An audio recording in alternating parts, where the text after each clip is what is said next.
My name's Polly Pistol, and I'm an alcoholic. And by God's grace, in a program called Alcoholics Anonymous, I haven't had a drink since April the 11th of 1977. So 2 weeks ago, I was 43 years sober. Now, that might not mean anything to anybody else, and you may not be at all impressed, but I am very impressed. I am very impressed that I have got to stay in this program for 43 years. And I cannot even say enough. I love Alcoholics Anonymous so much. I can't even begin to tell you. But let me give you some particulars. My home group is the West Connect group. We meet on Monday night in Jacksonville, Florida at 7 o'clock. We also have a Zoom meeting. And if you're ever in Jacksonville, I will tell you, we are the most enthusiastic, the most in-service group in Jacksonville. Now, I hope everybody in Jacksonville feels that way about their group, but that's the way I feel about my group. I have a sponsor. My sponsor has a sponsor, and I sponsor. And I'm an active member of the rooms of Alcoholics Anonymous. And I'm so pleased to be here tonight. I did not know that this was this big of a meeting. I thought I was talking to the Recovery House. So, and they're since Joe H, my God, recording. So I feel like, wow, what is this? This is great. And I'm looking around. I went through the gallery and I had to just look, and I'm just so happy. I saw some of my girls. I saw some of their girls, and it's just a good time to be sober. And I'm just going to say, I've loved the Zooming. My life has taken, in the last 5 years, has taken a huge change. And so all of this quarantining and all is I'm very used to it. I'm more used to it than I wish I was, but I'm pretty used to it. And so it hasn't been that big a deal. What's a fabulous deal for me is I'm sitting here tonight, and I have the privilege of sponsoring women from all over the world. Mostly in the United States, but from all over the world. And what Zoom has done for me is it has let me see their face. And it's let me see their face. And I don't often get to do that. I get to talk to them on the phone, and I don't get to see their face. And so I'm just so excited that I'm getting to see your face. I'm going to tell my story tonight. I've been doing that on Zoom. Now, with the meetings I've been asked to speak at and things I've been doing before all this happened, I really wasn't telling my story that much. I was usually doing a step or a tradition or something like that. So one of the things that's happening now is I'm telling my story. And it has, especially this past couple of weeks, it's been really special that I've gotten to tell my story, because one of the things I want to tell you is that 2020 it's just, and I know for me, it's going to be one of the best years of my life. And I'm really sorry about the virus and all of that. And like I said, other than, it hasn't affected me that much, and that I'm really grateful for. But what happens is in May, this coming month, on the 9th of May, I'm going to have a son who's going to be 60 years old. And I think that's amazing. And on the 27th of October, I'm going to be married 40 years. And I'm married to the man of my dreams. And on the 23rd of September, I'm going to be 80 years old. And that to me is an amazing, I've got to live long enough. And the only reason I got to live long enough is because I'm sober. That I've been able to celebrate. Now, of course, I haven't celebrated them all yet. Anything can happen, it can all blow up tonight. But I'm anticipating I will get to celebrate those milestones this year in my life. I'm going to just start off by saying that I do not come from any child abuse. I had nothing bad happen to me as a child. In fact, quite the opposite. I am a loved and adored child. And not only that, was I loved and adored, I'm an only child. And what happened was, I have known that there was, from the day I can have any memory of myself, I've always felt like something was wrong with me. I just always was so restless. And the big book describes it better than it gave me the words. I didn't know what was wrong with me, but the big book gave me the words. I was restless, irritable, and discontent. Now, what happened as a child? As a child, my mother worked. Now, I'm 80 years old, or almost. And when I was a little girl, mothers didn't work. They stayed home. And I was one of those kids that I was a latchkey kid before, it was popular. I was also one who went to daycare and had babysitters, and none of my friends had that. And I was really embarrassed that my mother worked. Now, my mother was a nurse, so she worked. Now, my dad had an 8th grade education. And so my parents were not he especially came from a very poor farm, He was poor and a farm in Texas. And so he didn't have an education. And my parents worked hard. And the reason they did is because they loved me so much. They wanted to give me everything any little girl would want. But there was just something wrong with me. And there's another big book, and it says there's nothing worse than an ungrateful child. And that's what I was, an ungrateful child. I didn't appreciate anything. My mother was this beautiful seamstress. I have a picture hanging in my living room when I was 17 years old of this girl in this beautiful ball gown.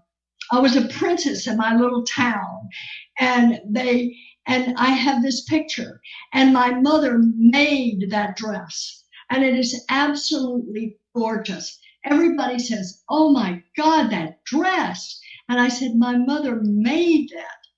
And my mother would make my clothes, and I was so ungrateful. I would say, I don't want these clothes. I want store-bought clothes like other people have.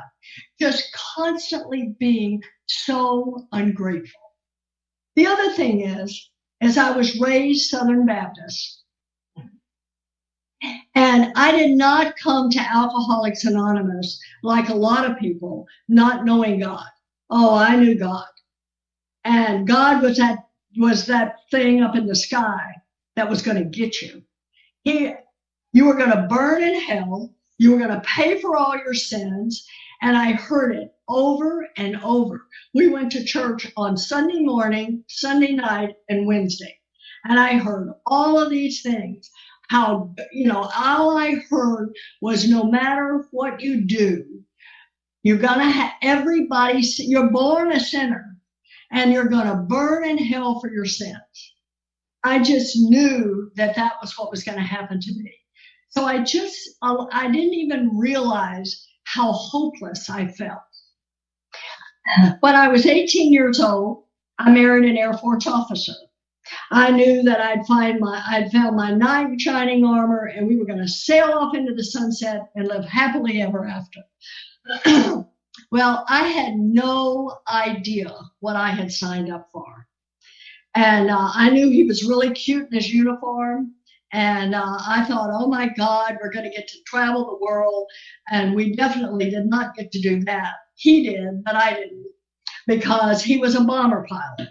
And they keep the bombers way up north, like Loring Air Force Base, Maine, and I can't even remember, all up in North Dakota and all those places. My memory doesn't hold me anymore. But anyway, I didn't get to see the world. I got to freeze in Plattsburgh, New York, and Loring Air Force Base, Maine, and all these different places. But what happened is I had no idea what I had signed up for. I didn't know anything about the military, and he and I had not been married but a couple of weeks. And I got this invitation in the mail, and it had a big red mandatory stamped on it. And it was from the base commander's wife. And I was invited to a tea. And the mandatory meant I was going to be there. So what happened for me is I ended up going to that coffee, and I was terrified to go. I knew these women were sophisticated. I knew they were educated, and those were none of me. I had a high school education. I was 18 years old, and I don't know, somebody is not me. I don't know what's happening. Anyway, I did not know what was going on. But at any rate, what happened is I went to this coffee, and that base commander's wife got up, and we had these round tables sitting around, just like in Joe's picture there, these round tables, and all of us little second lieutenants' wives were sitting around these tables, and this base commander's wife was standing at a podium. And she began to tell us what we were going to do to enhance our husband's career, how we would go to the right functions, how we would attend all of the functions, how we would go to the dinner parties that were happening. I would have dinner parties. And I just sat there, and I was just mortified.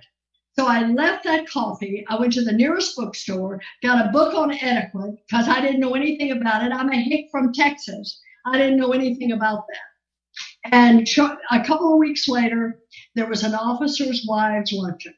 And I will remember this day all of the days of my life. Or let's hope I'm praying I never forget this day. I went to this luncheon that day. I was terrified to go for all the same reasons. They were all sophisticated. They were all educated. They were all different from me. And I went to that luncheon, and I got there, and there was this long table with all these little glasses on the table, and they had this fountain with this liquid coming out of it. And I saw these ladies picking up the little glass and putting it under the fountain. And I picked up a little glass, and I put it under the fountain. I'm here to tell you that my first drink was a very wussy drink. It was sherry. But I drank that drink, and I can still today feel what it felt like. It went down. It was so warm. And I was one of these uptight. I was just so uptight all the time. I had this anxiety going all the time. And it just seemed like that just soothed out that anxiety. And it just seemed to go out to the end of my fingers. And I put my glass up under that fountain again. And I took another drink. Now that day I did not get drunk. I did not get disorderly. But what happened for me is my life was altered forever. Because what had happened, whatever is inside of me, that Dr. Silkworth talks about me being mentally and bodily different from my fellows, I had ignited it. And I would never be the same. Now, I don't think that happened to anybody else at that luncheon that day, maybe. But that day, my life was altered forever. Now, I didn't become a falling down drunk right away. In fact, I didn't even drink the whole 9 months I was pregnant with my first child.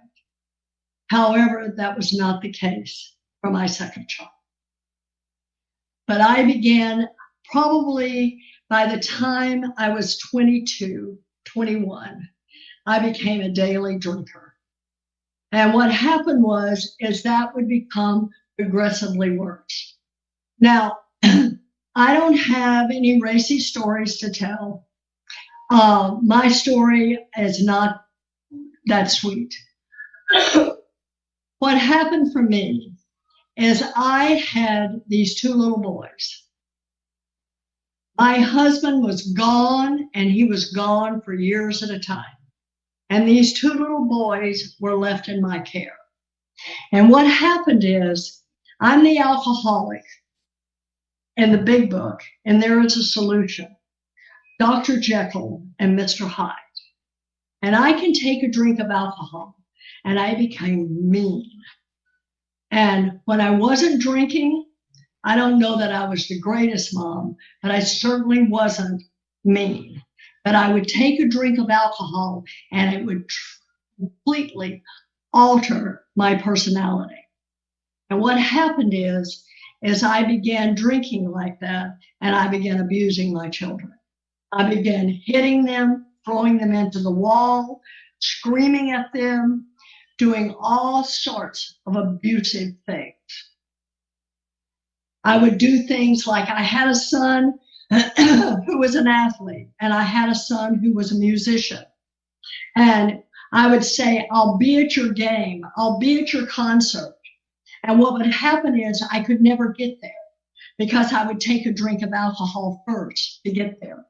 And then I would pass out on the sofa and I would come to, and I would see these two little faces at the end of the sofa. And they would say, Mom, you promised. And I would start screaming at them, how selfish you are. Can't you see I'm sick? Don't you even care? And then I started making my alcoholism their fault. Now, I don't remember a lot about my drinking because I'm a blackout drinker, but this I will tell you. I became unable to take care of my children. And a lot of what I get to hear about my story, I hear from my son, who is also in the rooms of Alcoholics Anonymous. And James talks about a little boy being 10 years old, and he walks into the kitchen, and he sees me laying on the floor with a drink spilled. And as he puts it in his story, he says he assessed the situation. And this is the action he took, which is an unrealistic action to that scene he saw. And what he did is he stepped over me. He got his cereal, he got his milk, he got it, put it all together, put it all back in the cabinet, in the refrigerator. God forbid he leave anything out on the cabinet. And he stepped back over me, sat down, and I'm only just maybe a foot from him, and he eats his breakfast, and he feels nothing.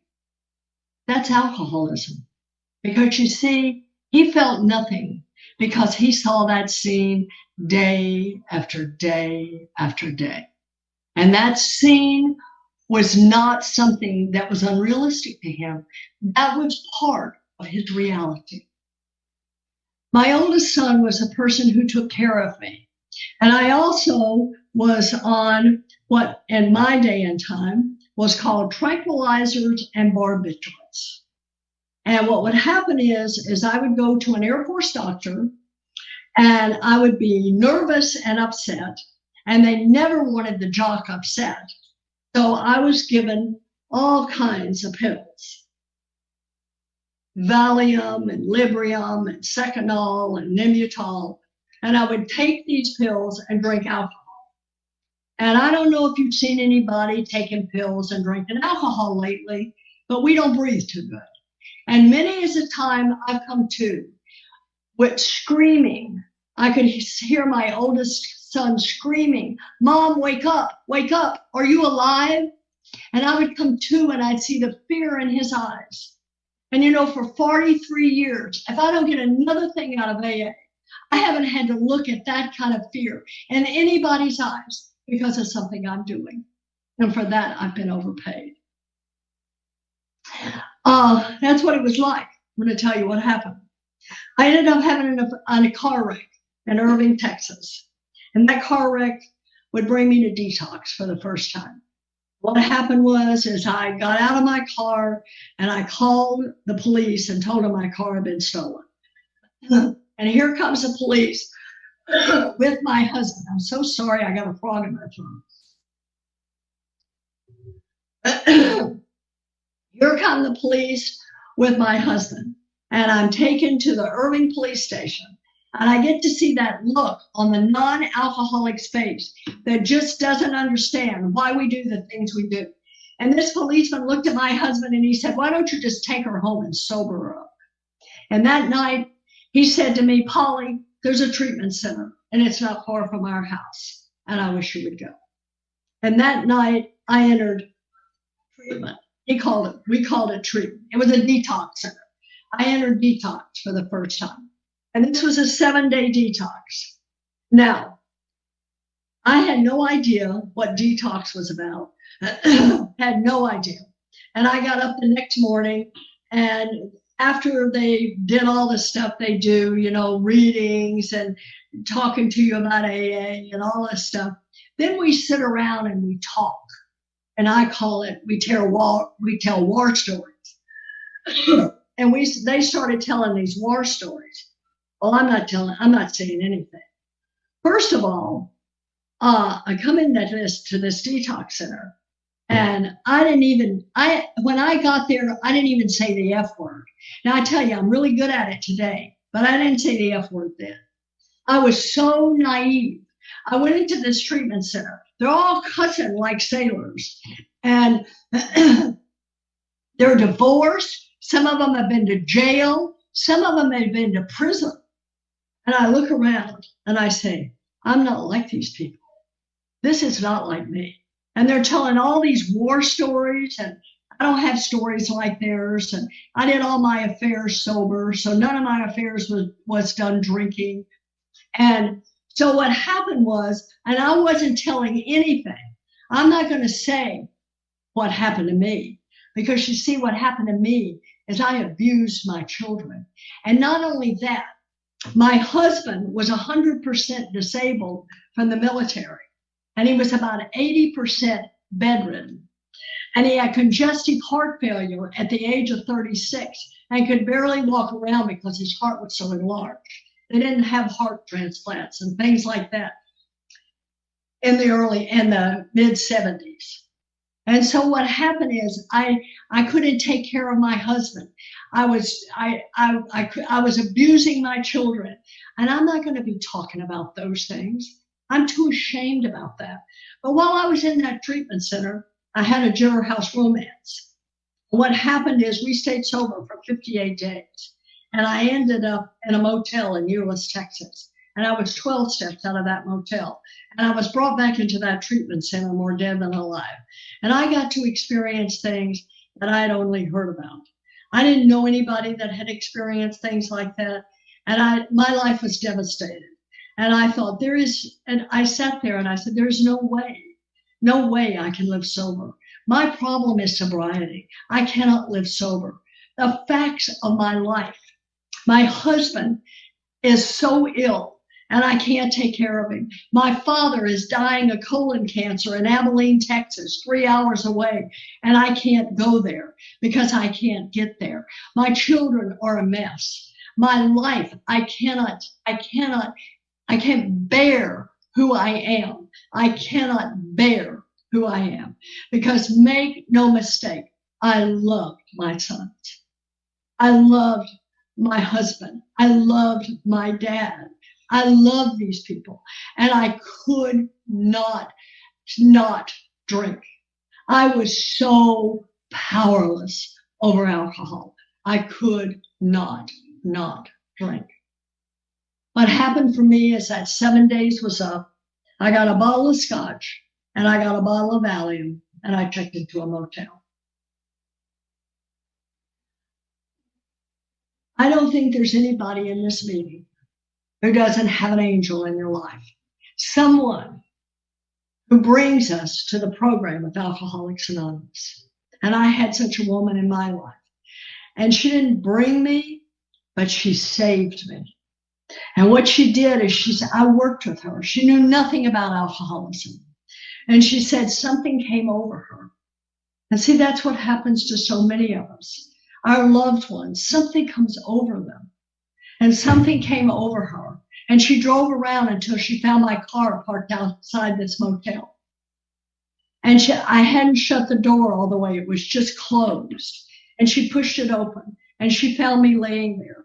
And on April the 8th, of 1977, I was pronounced dead on arrival at a hospital in Bedford, Texas.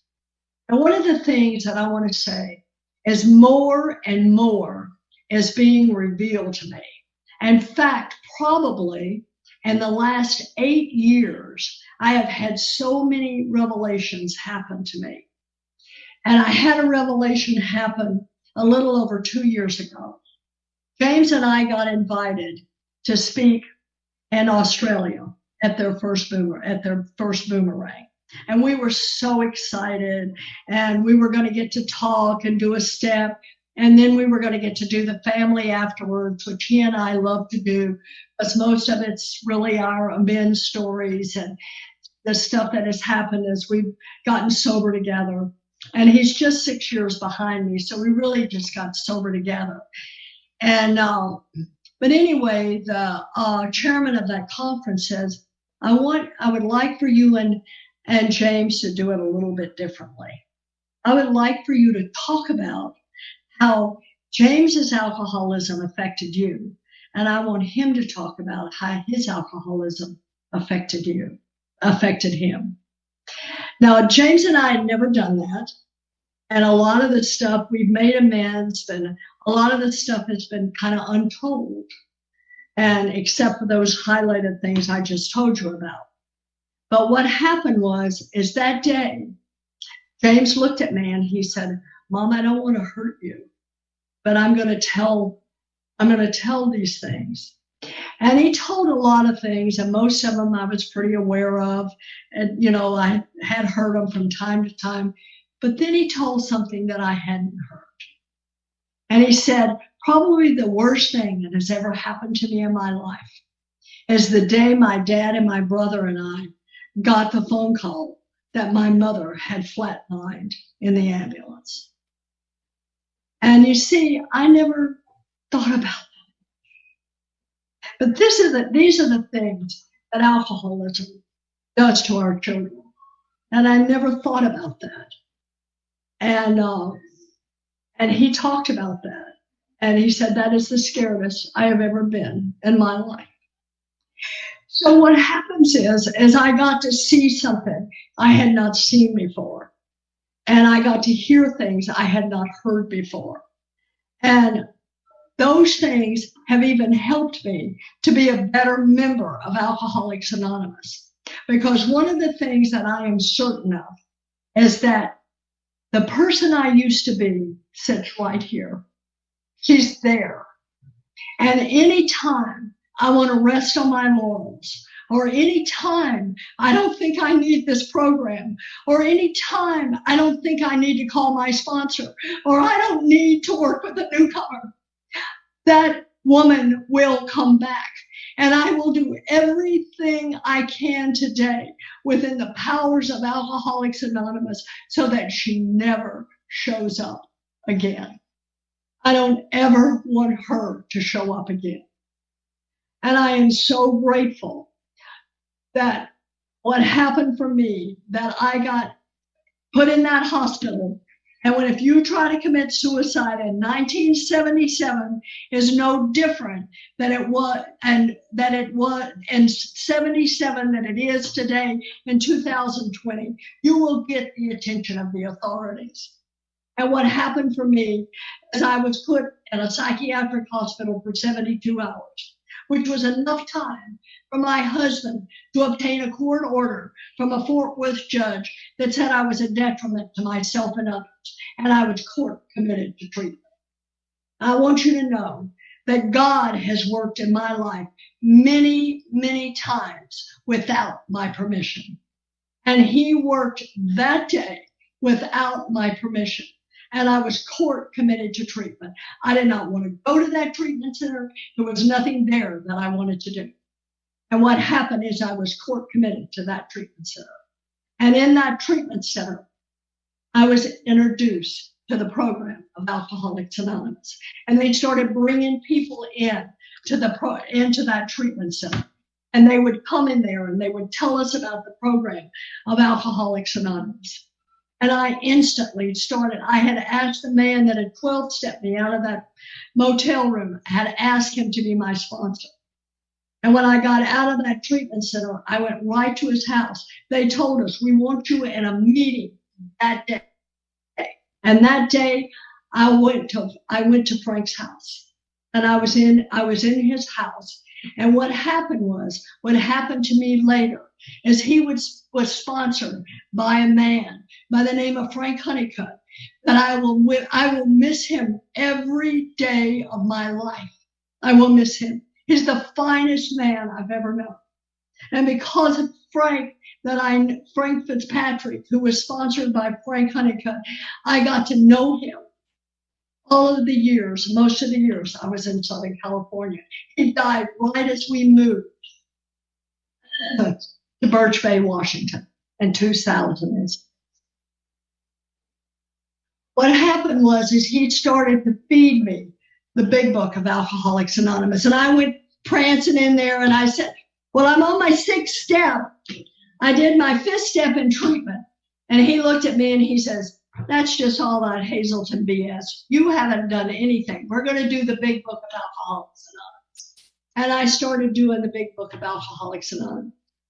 And when I did my first inventory, I had 5 things on my first inventory.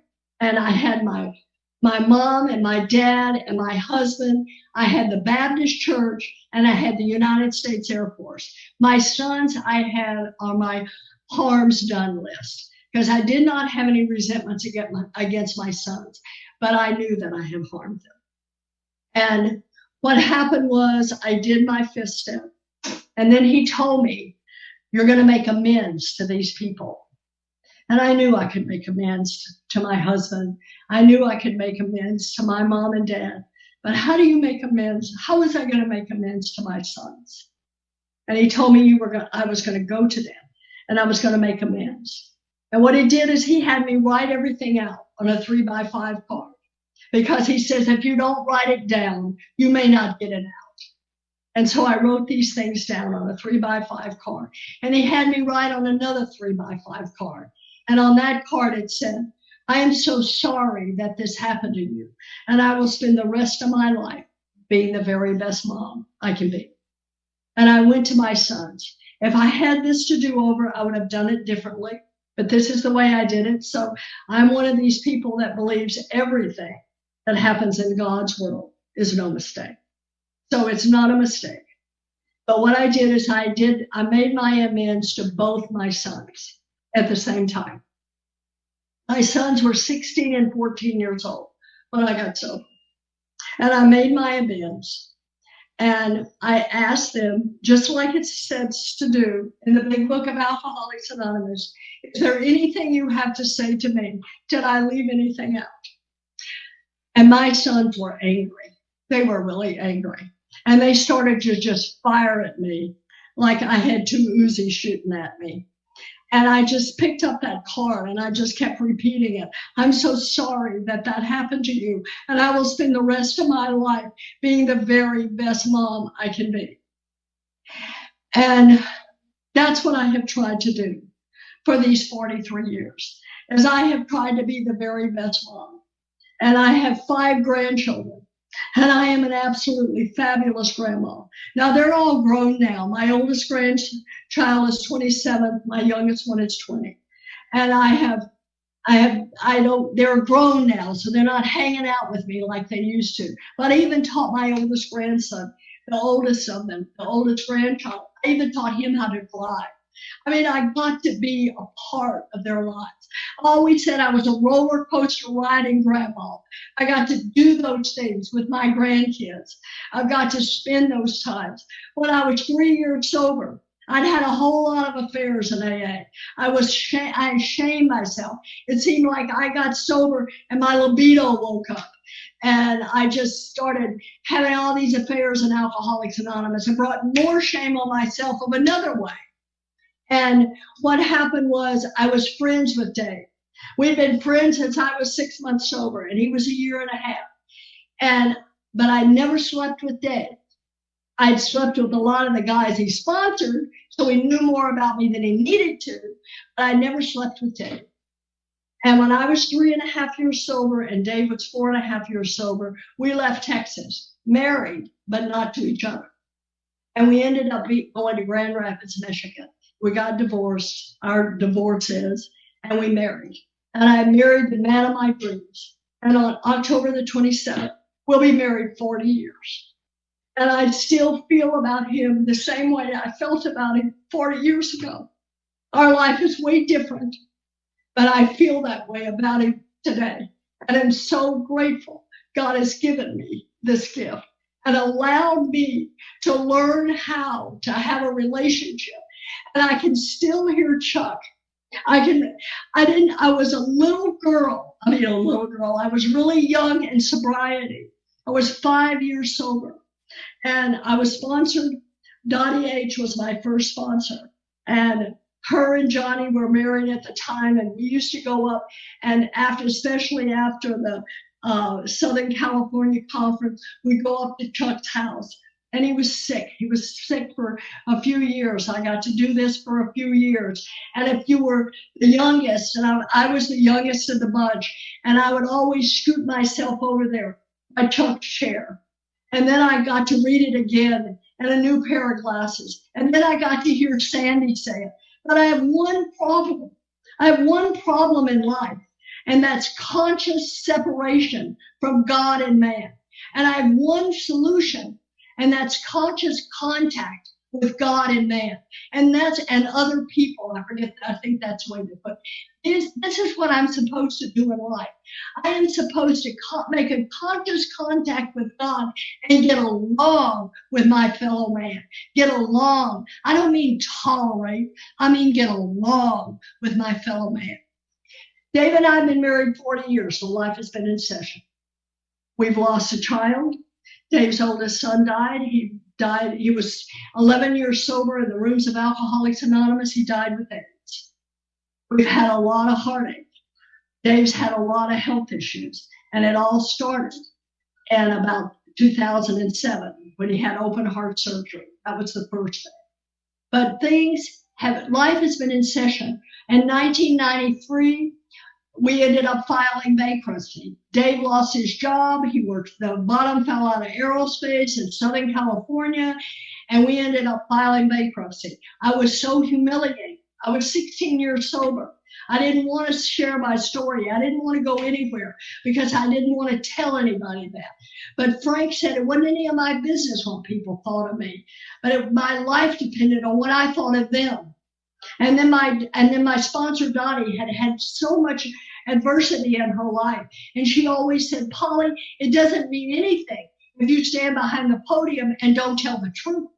Life's in session. Just because you're sober doesn't mean life isn't going to show up. Tell the truth." And I started sharing, and I started telling the truth. And Dave and I ended up moving to Birch Bay, and then we ended up moving to to Florida. And Dave and I have been in Florida since 2010. I cannot believe I loved Southern California. I loved Southern California AA. I love the people that I have. I'm looking at some of them right now that are from Southern California that I knew. I loved it. I got to work there. I worked there. When I retired is when we moved. And when we moved to the Pacific Northwest, I love being there. And now we live in Florida where all old people come because it's so cheap. And so that's where we live. And what happens is I love it. I love it. I have the best home group I've ever had. And believe me, I've had some fabulous home groups. But I'm telling you, my home group today rocks. In 2000, and I just want to say I've had the privilege of sponsoring the most amazing women on the planet.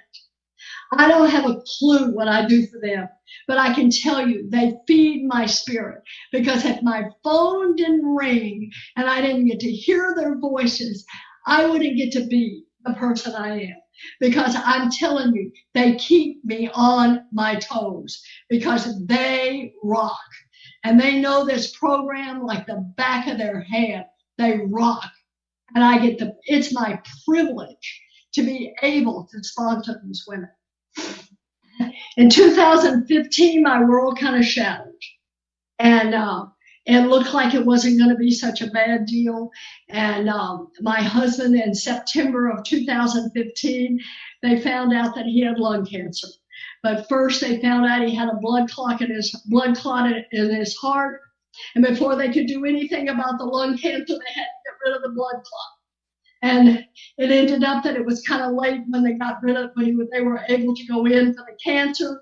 They removed half his lung. And he was free of cancer. And then he had 2 back surgeries. And then he had 2 bladder cancer surgeries. And now he's been diagnosed with Parkinson's. And I'm telling you, it's been a long 5 years. And it's been a hard 5 years. And it's been scary. Very, very scary. Because Dave has come to the mountain about 6 times. And God doesn't want him yet. So he hasn't gone yet. But I have to tell you some stories as a result of that. The people that came and stayed with me, the people that still come, I just think about.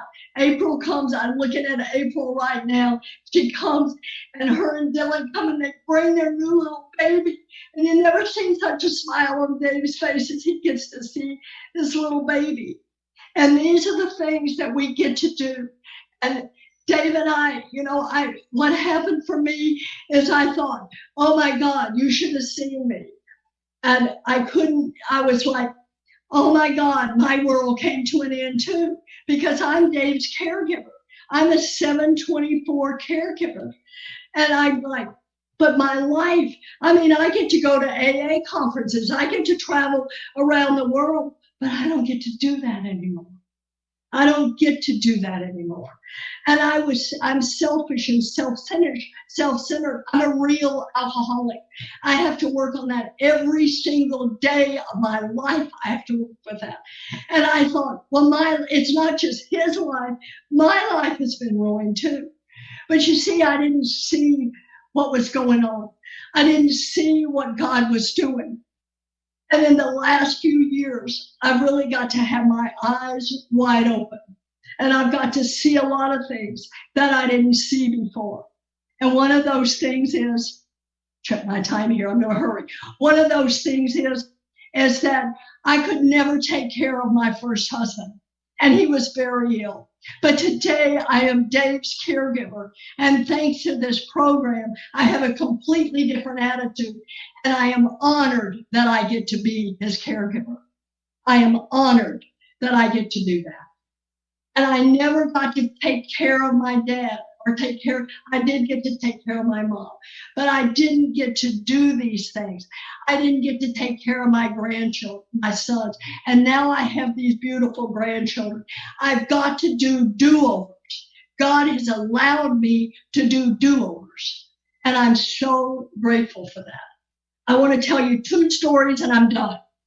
The first story is that my son is 36 years sober. I'm 43 years sober. My oldest son calls me up a year and a half ago. It was Thanksgiving. And he said he was going to rehab. And I said, for what? And I come to find out that he has been drinking every day for 30 years. And he's 59 years old. Now, there was always something going on between Russ and I. Always, no, I didn't mean to say his name. There was always something going on between him and I. There was always this wedge between us. And I had no idea that wedge was alcoholism. And what I get to do today is I was in Southern California. I got to have someone come stay with Dave, and I got to go to Southern California the first week in March. And I got to go to a meeting with him. I got to be in a meeting with my son. And he was the literature chairman. And I got to see him. So if you've got somebody out there, and I'm looking at Amy, she's smiling because she was there as well. And I get to do that today. And that wedge is not there. It's gone. Because you see, it was alcoholism. And I didn't know that it was alcoholism. One more story. I had a resentment.